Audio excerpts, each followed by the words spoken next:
만약에 지금 전 세계적으로 벌어지고 있는 끔찍한 갈등들 있잖아요. 네, 뭐 곳곳에서 벌어지고 있죠. 네, 예컨대 러시아와 우크라이나의 전쟁 같은 게 안 끝나는 이유가 단순히 무기나 외교력이 부족해서가 아니라면 어떨까요?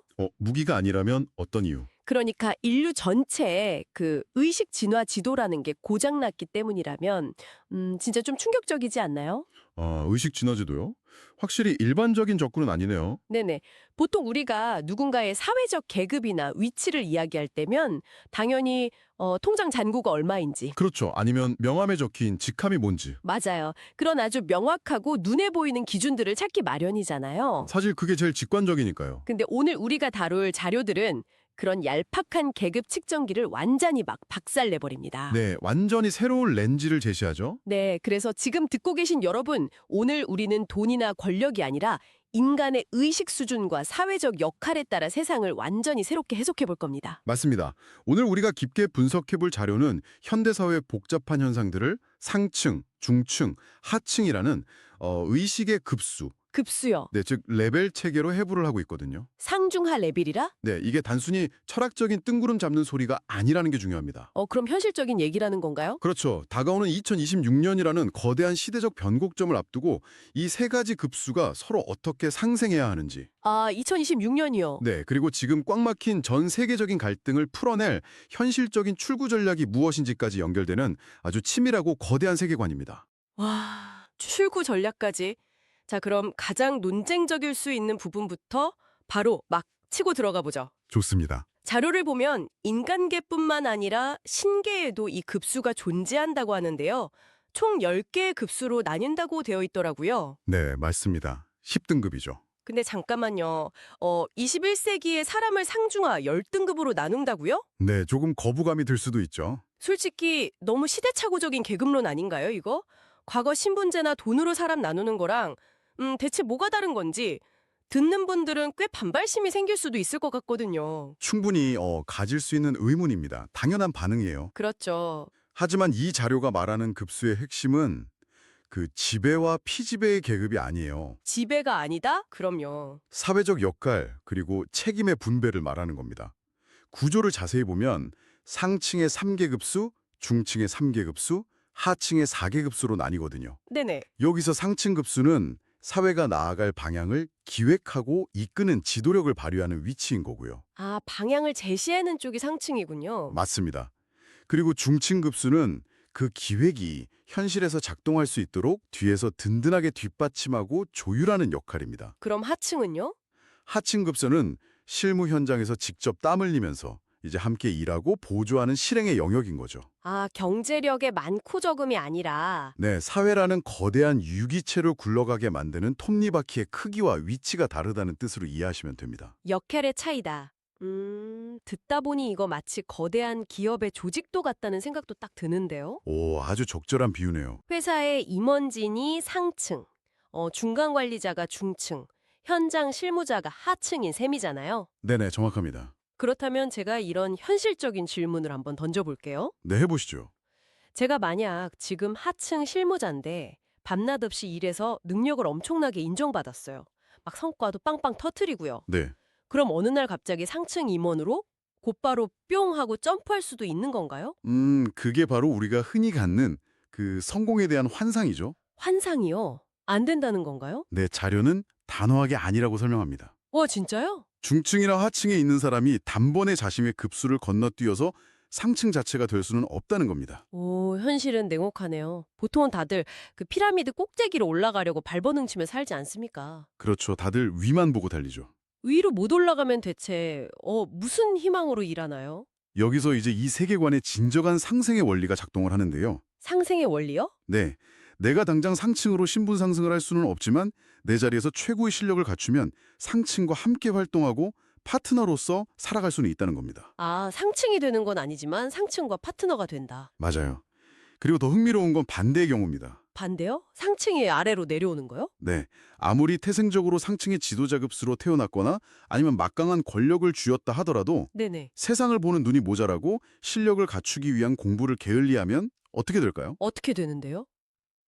설마 쫓겨나나요? 네, 결국은 그 자리에서 빛을 잃곤 하층으로 굴러떨어지게 됩니다. 아, 무조건 위로 올라가는 게 능사가 아니군요. 그렇죠. 각자가 자신의 급수에서 책임을 다할 때 위아래가 서로 톱니바퀴처럼 쫙 맞물려 돌아간다는 거네요. 완벽한 이해입니다. 상층은 방향을 제대로 제시해야 하고 하층은 그걸 믿고 실행해야만 전체 시스템이 안 무너진다. 뭐 이런 메커니즘이네요. 네, 어느 한쪽이라도 자기 역할을 방기하면 그 사회는 병들기 시작하는 거거든요. 네네, 맞아요. 그렇기 때문에 각 급수가 자기 자리에서 아래로 떨어지지 않고 성공적으로 자리를 지키려면 사회로부터 명확한 형태의 피드백을 받아야 합니다. 피드백이요. 네, 즉 인정이죠. 인정을 받아야만 유지가 됩니다. 그렇다면 자신이 속한 계층에서 살아남기 위해 받아야 하는 그 인정이라는 게 구체적으로 어떤 건가요? 어떤 거창한 보상을 생각하시나요? 단순히 통장에 월급이 딱 꽂히는 거 그거로는 부족할 것 같은데요? 그렇죠.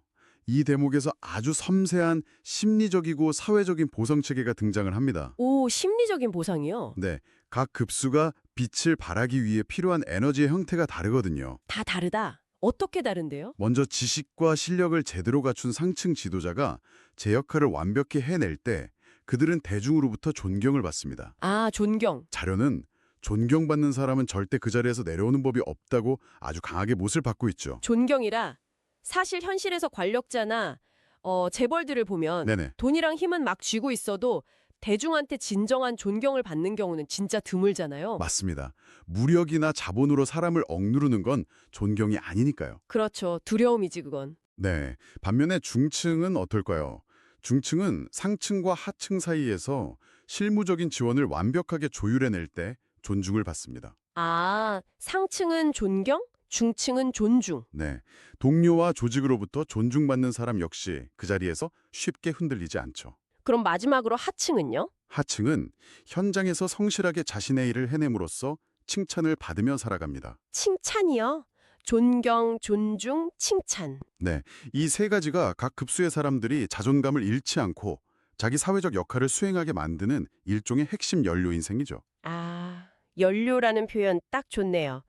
근데 이 자료를 읽다 보니까 지금 이 심층 탐구를 듣고 계신 여러분, 그리고 현대의 소위 디지털 세대에 대한 아주 흥미로운 진단이 나오더라고요. 네, 그 부분 저도 아주 인상 깊게 봤습니다. 우리 세대를 딱 콕 집어서 태생적으로 방대한 정보를 다뤄야 하는 상층 급수라고 정의를 하고 있어요. 네, 디지털 세대는 단순히 스마트폰을 막 잘 만지는 세대가 아니라는 겁니다. 그럼요. 인류 역사상 그 어느 때보다 엄청난 양의 지식과 정보를 스펀지처럼 흡수하며 자라난 본질적인 지식인 그룹이라는 게 자료의 핵심 시각이에요. 아, 지식인 그룹이다. 네, 즉 태어날 때부터 사회의 상층 역할을 수행하도록 세팅된 세대라는 뜻이죠. 와, 그 대목에서 등장하는 비유가 진짜 기가 막히더라고요. 조선시대 비유 말씀하시는 거죠? 네네.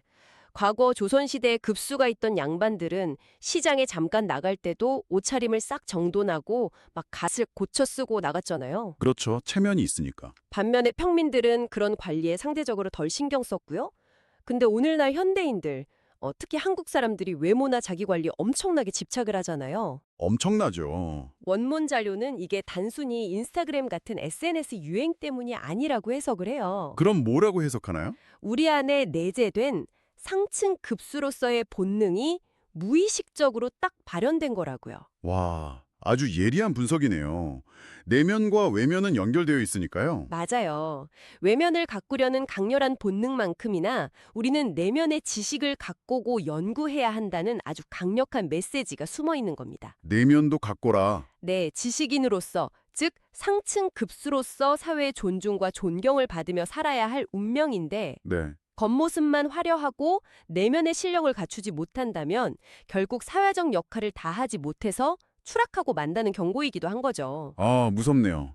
자, 그럼 여기서 논리적으로 아주 중요한 질문이 딱 생깁니다. 네, 우리가 본능적으로 상층 급수의 지식인이고 존경을 받기 위해 내면의 지도력을 막 갖춰야 한다면 네네. 도대체 그놈의 공부는 어디서 어떻게 해야 하는 걸까요? 공부할 곳이요. 네, 뭐 다 큰 성인들이 지금 당장 다시 대학에 가서 학위라도 새로 따야 합니까?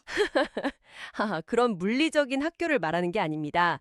자료의 통찰이 일상과 거시적 관점을 확 연결하는 부분이 바로 여긴데요. 오, 어딘데요? 우리가 사는 이 사회 전체, 특히 우리가 발딛고 있는 대한민국이라는 국가 자체를 국가 자체가 인류를 이끌 지도자를 키워내는 거대한 학교로 정의를 합니다. 대한민국 전체가 하나의 거대한 글로벌 리더 양성소다. 이런 뜻인가요? 그렇습니다. 역사적으로 수많은 시도와 희생을 겪으면서 엄청난 에너지가 응축된 곳이라는 거죠. 와, 스케일이 이 관점을 딱 적용하면 세상의 권력 구도가 완전히 다르게 보입니다. 어떻게 달라지는데요? 예를 들어 대통령, 장관, 경찰청장 같은 사람들은 권력을 쥐고 대중 위에 군림하는 다 완성된 대장이 아니에요. 대장이 아니다. 그럼 뭐죠? 그들은 단지 이 거대한 사회라는 학교에서 대통령학, 장관학을 아주 치열하게 배우고 실습하고 있는 학생일 뿐이라는 겁니다. 와, 이거 진짜 속이 뻥 뚫리는 관점의 전환인데요? 그렇죠. 자기가 진짜 뭐 대장인 줄 알고 겸손하게 연구도 안 하고 그저 완장질만 하려고 들면 네. 그럼 어떻게 됩니까? 잔류의 아주 직설적인 표현을 빌리자면 사회로부터 여지없이 두들겨 맞고 내려오게 됩니다. 아, 두들겨 맞고 내려온다. 통쾌하네요. 권력의 자리라는 건 개인의 욕망을 채우는 곳이 아니라 사회를 위해 무엇을 기여할 수 있을지 시험받고 공부하는 자리이기 때문이죠. 아, 너무 공감됩니다. 그렇다면 이런 그 거창한 국가적 스케일 말고 네. 아주 평범한 개인의 일상은 어떨까요? 제가 오늘 자료 보면서 가장 약간 어리둥절했던 부분이 있었거든요. 어느 부분이었나요? 맨 앞부분에 뜬금없이 결혼 이야기가 딱 등장을 해요. 아, 그 부분. 네, 아니 거대한 우주적 리더십을 막 논하다가 갑자기 연애랑 결혼이 왜 나오나 싶었거든요.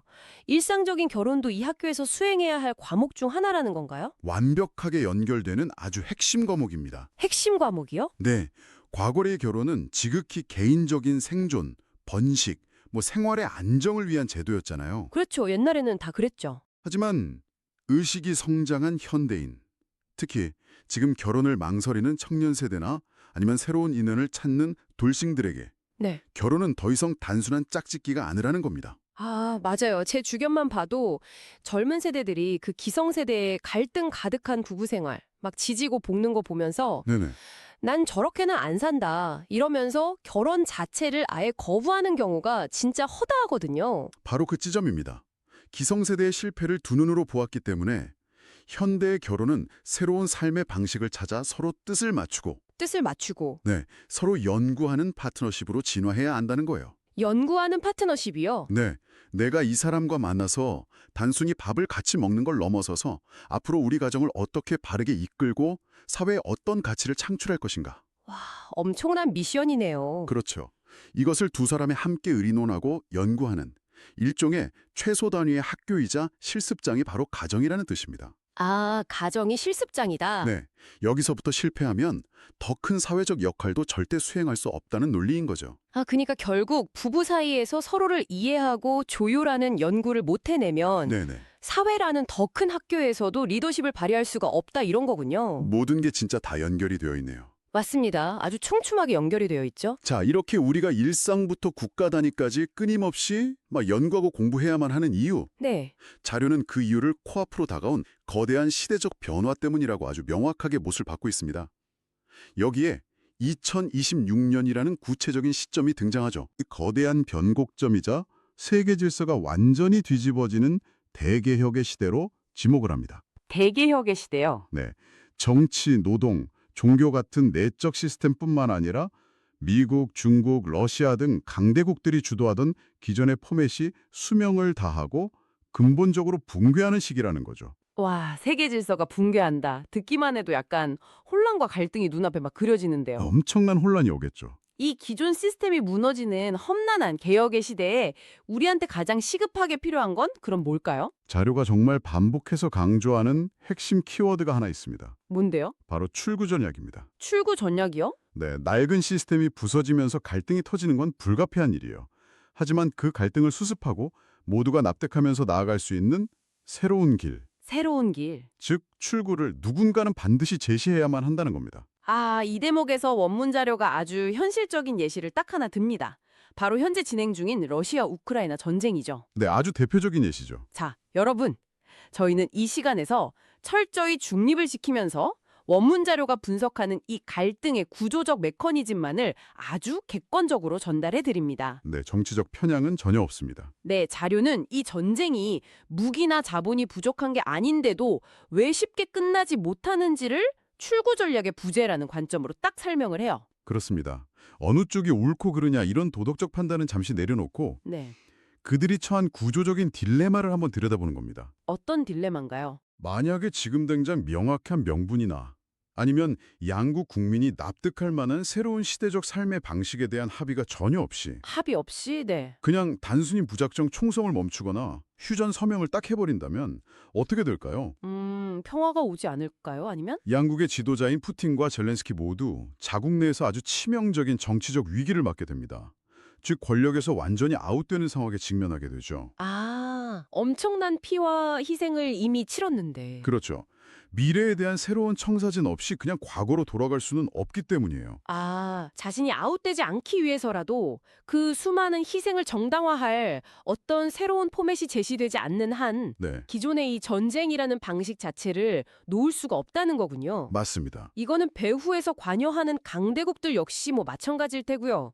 자, 여기서 제 머릿속에 아주 강렬한 전구가 하나 탁 켜졌습니다. 오, 어떤 통찰을 발견하셨나요? 우리 같은 지식인들, 아까 말한 그 상층 급수들이 왜 이 거대한 사회라는 학교에서 막 피 터지게 공부해야 하는지 그 이유가 완전히 퍼즐처럼 쫙 맞춰지네요. 어떻게 맞춰지시던가요? 그냥 단순히 거리에 나가서 촛불 들고 전쟁을 멈춰라, 평화를 원한다 이렇게 감정적으로 외치는 것만으로는 이 복잡한 세계 갈등을 절대 해결할 수 없다는 겁니다. 완벽하게 짚으셨습니다. 진짜 지식인, 상층 급수의 역할은 그 양측 지도자가 명분을 잃지 않으면서도 갈등을 탁 멈추고 고개를 끄덕일 수 있는 정교한 새로운 포맷, 네, 즉 모두를 살리는 그 출구 전략을 우리가 연구하고 발명해서 그들 손에 다 쥐어주는 거네요. 그게 바로 핵심입니다. 낡은 방식이 안 통하는 이런 대개혁의 시대에는 단순한 분노나 비판을 넘어서는 구체적인 대안이 필요하거든요. 대안이요? 네. 갈등의 그 엉킨 실타래를 푸는 지혜를 생산해내는 것. 그것이 지식을 흡수하며 자란 디지털 세대. 우리 세대. 네, 즉 상층 급수들이 마땅히 짊어져야 할 우주적 책임이자 사회적 의무인 셈이죠. 진짜 어깨가 확 무거워지면서도 가슴이 뜨거워지는 그런 통찰이네요. 자, 근데 여기서 잠시 숨을 좀 고르고 갈 필요가 있습니다. 네, 좀 큰 주제로 넘어가야 하니까요. 네, 제가 이 자료 마지막 장을 딱 넘기다가 솔직히 어떤 지적 충격, 아니 약간 어리둥절함을 좀 느꼈거든요. 하하, 아마 그 부분 때문이겠죠. 우리는 방금 전까지 막 국제정치, 출구 전략 이런 거 논하고 있었잖아요. 그렇죠. 근데 결론 보러 가면 갑자기 스케일이 막 우주로 뻗어 나가면서 상상을 초월하는 이야기가 전개가 됩니다. 네, 현실의 사회학에서 궁극의 영성학으로 도약하는 부분입니다. 자료에 따르면 상층, 중층, 하층 각 계층에서 지혜를 갖추고 그 최상의 1급수에 도달한 상위 30%의 인재들. 네네. 이 사람들이 마침내 깨달음을 얻고 윤회의 굴레를 벗어나게 된다고 합니다. 근데 잠깐만요. 네. 윤회를 멈춘다? 이거는 불교나 동양 철학에서 말하는 궁극의 해탈, 약간 그런 거잖아요. 단어 자체는 그렇죠. 지정학적 위기를 해결하던 지식인이 왜 갑자기 윤회를 멈추게 되는 건가요? 이거 비약이 너무 심한 거 아닌가요? 얼핏 보면 비약 같죠. 하지만 이 세계관 안에서는 아주 정교한 인과관계가 있습니다. 어떤 인과관계가? 인간이 육신을 입고 이 지구에 오는 이유 자체가 지식을 흡수하고 영혼을 진화시키기 위해서라는 겁니다. 진화시키기 위해서. 네. 앞서 말한 그 출구 전략을 만들어낼 정도의 지혜를 갖췄다는 건 네. 이 지구라는 물질 학교에서 배울 수 있는 최고 수준의 교육 과정을 마침내 마스터했다는 뜻입니다. 아, 마스터했다. 더 이상 물질 세계에서 배울 게 없으니까 육신을 입고 다시 태어날 필요, 즉 윤회할 이유가 아예 없어지는 것이죠. 아, 그러니까 지구라는 학교의 박사 과정을 무사히 다 졸업했으니까 더 이상 뭐 학부생으로 돌아오지 않는다 이런 거군요. 아주 정확한 비유입니다. 그럼 윤회로 멈춘 이 졸업생들, 이 사람들은 우주 어디로 가는 겁니까? 그냥 영원한 안식에 들어가고 끝인가요? 안식이 아니라요. 새로운 발령을 받게 됩니다. 발령이요? 취직을 또 해요? 네, 이들은 지구를 떠나서 우주의 중간 천상이라는 차원으로 이동을 합니다. 중간 천상이요? 거기서 지구에 남겨진 후배 영혼들이 나중에 훗날 성장해서 올라왔을 때 네네. 활동할 수 있도록 우주의 그 어마어마한 비물질 에너지를 활용해서 완전히 새로운 세계, 새로운 차원의 천상을 기획하고 건설하는 역할을 맡게 됩니다. 와, 갈등을 해결하던 지식인이 졸업 후에는 우주의 건축가이자 기획자가 된다. 멋지지 않나요? 물질 세계인 지구에서 배운 기획력, 그 지혜를 바탕으로 우주 에너지를 다루게 된다는 이 논리가 진짜 너무 시적이고 웅장합니다. 네. 이 지점에서 우리는 아주 근본적인 질문을 하나 던져볼 수 있어요. 어떤 질문이죠? 이 우주 전체의 관점에서 볼 때 그렇다면 우리가 아등바등 살아가는 이 지구라는 공간은 대체 어떤 특별한 의미가 있는 걸까요? 와우, 바로 그 질문. 제가 오늘 이 전체 자료를 읽으면서 가장 막 소름 돋았던 명장면이 바로 그 질문에 대한 답에 있습니다. 네, 저도 그 부분에서 정말 크게 감탄했습니다. 여러분, 한번 상상해 보세요. 우리가 우주복을 입고 아주 깜깜한 우주 공간에 나가 있다고 한번 쳐봅시다. 네, 진공 상태니까 거기서 아무리 막 목이 터져라 소리를 질러도 내 목소리가 상대방한테 닿지를 않잖아요. 통신 장비가 없으면 완벽한 침묵뿐이죠. 아무 소리도 안 들립니다. 그런데 지구가 특별한 이유가 바로 여기에 있습니다. 자료는 이 지구를 단순히 그냥 물이랑 바위가 있는 행성이 아니라 네, 영혼들이 육신을 딱 입고 서로 말을 주고받을 수 있도록 아주 정교하게 온실처럼 설계된 대화형 환경이라고 정의를 해요. 맞습니다. 대화형 환경. 우리가 육성으로 목소리를 낼 수 있도록 대기랑 질량이 완벽하게 조율이 된 그런 특수 목적의 공간이라는 거죠. 그리고 그 대화의 목적은 아주 명확합니다. 인간은 말을 통해서 자신의 지식과 생각, 즉 서로의 영적인 에너지를 교환한다는 겁니다. 에너지를 교환한다? 네, 대화 속에서 부딪히고 이해하고 깨달음을 얻는 그 모든 과정이 사실은 영혼을 성장시키는 유일한 방법이라는 거예요. 아, 이 사실에 딱 깨닫고 나니까 진짜 머리가 멍해지더라고요. 그렇죠. 완전히 새롭게 보이죠? 우리가 매일 가족이랑 나누는 그냥 밥상머리 대화, 직장 동료와의 회의, 심지어 친구랑 카톡으로 주고받는 그 평범한 말 한마디가 얼마나 위대하고 무거운 건지 새삼 느껴집니다. 네, 일상의 대화가 우주적 수행이 되는 겁니다. 우주 전체를 통틀어서 오직 이 조그만 지구라는 공간에서만 우리가 육성으로 진동을 만들어내며 영적 에너지를 교환할 수 있다는 거잖아요. 모든 것이 하나의 거대한 논리로 쫙 관통되는 순간입니다. 우리는 지구라는 특별한 대화의 학교에 왔어요. 대화의 학교? 네, 상층, 중층, 하층이라는 각자의 역할 속에서 책임을 다하고 연구하며 끊임없이 타인과 에너지가 담긴 말을 교환합니다.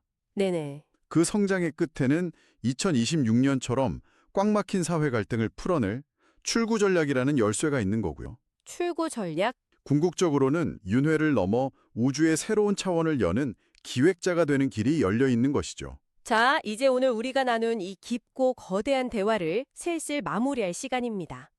처음에 우리는 눈에 보이는 통장 잔고나 직함으로 사람 계급을 나누는 약간 얄팍한 시선을 이야기했죠. 네, 아주 표면적인 것들이었죠. 하지만 오늘 우리가 들여다본 세계는 완전히 달랐습니다.